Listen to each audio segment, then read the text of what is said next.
You're listening to Rebel Spirituality with me, Sam Goldfinch. Here's the truth. Wisdom doesn't follow rules.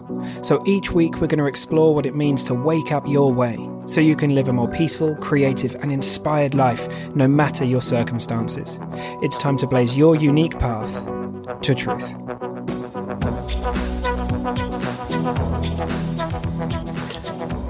Hey Rebels. So the spiritual path is subtractive, actually. It's about uncovering the truth of who and what you really are. And this is not the way that most people think about it. So I wanted to take a minute to just explore what we mean by a subtractive understanding, what we mean by subtractive psychology. And it's all very, very clear to us that when we're born, when we're a young child, we're full of innate well-being. We're full of just joy and the experience of awe. Like, everything's awesome, right? We're kind of wandering around and we're fascinated by everything. We're fascinated by our hands and our legs and animals and the deep sea and space and all these things. We just find the world fascinating, truly, truly fascinating, right? It's all there. We have access to that innate we recalibrate back to those feelings of well-being and peace and love and joy and clarity without doing anything about it, right? We have our emotional experiences. We get really sad or upset or we're hungry, and the system kicks us into asking mum for food or whatever, and then the system naturally recalibrates itself back to baseline, back to clarity, back to peace, back to love. And as we move through life, we start adding things to the screen of us. So we add the ideas of, I can't do this and I can't do that, or boys can't do that, girls can't do that. Or we add the idea of, I can only be happy in these situations, or I'll be sad if that happens, right? We innocently absorb all of these incredible things, all these beliefs about the world, all these assumptions and all these different kind of stories that we start to develop, the story of Sam, the story of who you are, all these things. And they start to cloud that beauty, that truth underneath it. All right. And of course, it's always shining through. It's in every single one of us. It never goes anywhere. But when most people start the spiritual journey, they really believe that they're missing something. They believe that there is a hole in their soul and they believe that it needs filling. Right. So we start trying to look for more peace. We start to look for more presence, more love, more nowness. Right.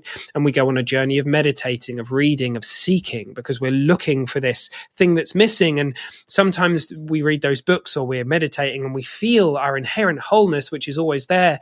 And we innocently ascribe it to the meditation or the book or the spiritual teacher or whatever it might be. And we say, oh, it must be them. That's where it's coming from. When really we're feeling a deep recognition of the truth of our inherent wholeness, of the fact that we are just pure consciousness, the fact that at that level, there's nothing that could be added or taken away.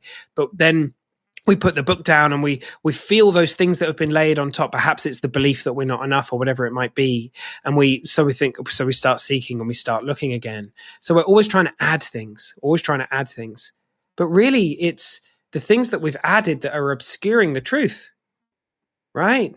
So it's subtractive in that sense. Many of you would have heard the metaphor of I need to peel back the layers of the onion to get back to, the real me underneath it. Well, there's a real truth to that, but the thing is, it's not some process in time that has to happen in order for us to touch the truth of that. It's paradoxical because you are always whole and complete, and you always have been, right? You're a spiritual being. You always have been. You're made of pure consciousness. You're made of life stuff. You're made of God stuff, right?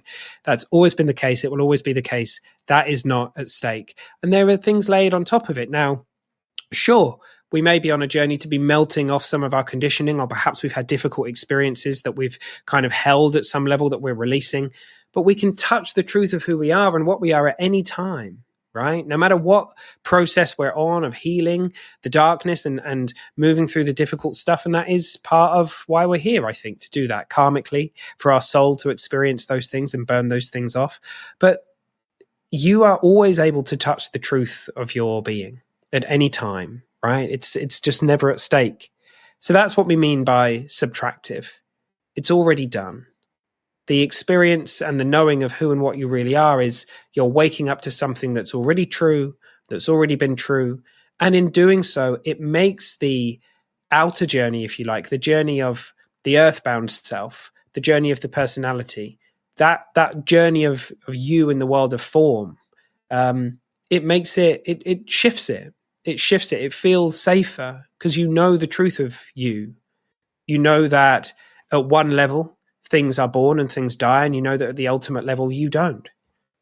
You know that you're far more than you think you are.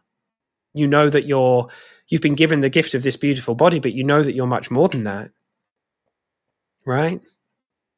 You can use these incredible gifts to help you navigate and to help other souls that are on their journey too. But you can absolutely do that from a place of, growing equanimity and love, even if you're feeling dysregulated, even if in the world of emotionality and in the world of form, there's a lot of stuff going on. There's all sorts of feelings and emotions, whatever they might be. You're okay at the deepest level in your not okayness in the human level, which then allows those things to process in the time that's right for them. And you return back to those states. And look, peak experiences of pure ecstasy or oneness with everything when they come, they are wonderful. They are beautiful. And honor them when they come, luxuriate in them when they come. But it's completely okay when through the power of thought we find ourselves feeling insecure or feeling disconnected or whatever it might be, because it's coming from us and it's safe and it's all to be experienced, but it's all safe. And none of that takes away from the truth of your nature and the subtractive truth of this journey. So for many people, I've seen it's a game changer when people start to realize that, oh, my goodness me, this is about an uncovering of something that's already there rather than me needing to add stuff. I'm not lacking anything. In fact, all I need is less. And isn't that cool? All right, team. Go forth and have a great day. See you soon. This coming February, I'll be hanging out with a group of guys in Phuket in Thailand, and we will be looking towards the truth that wisdom doesn't follow rules. So if you would like to be a part of that, if you would like to meet a group of guys that are looking in this direction together, then just grab my email. You can email me at hello@rebelspirituality.com, or you can ping me a message on any of the channels, wherever you know how to get hold of me. I'll make sure it's in the show notes. And let's set up a pressure-free call and figure out if it's the right thing for you. Because if you've got even the slightest bit of like, oh yeah, I think that could be for me, I have a feeling that it could be a game-changing experience for you.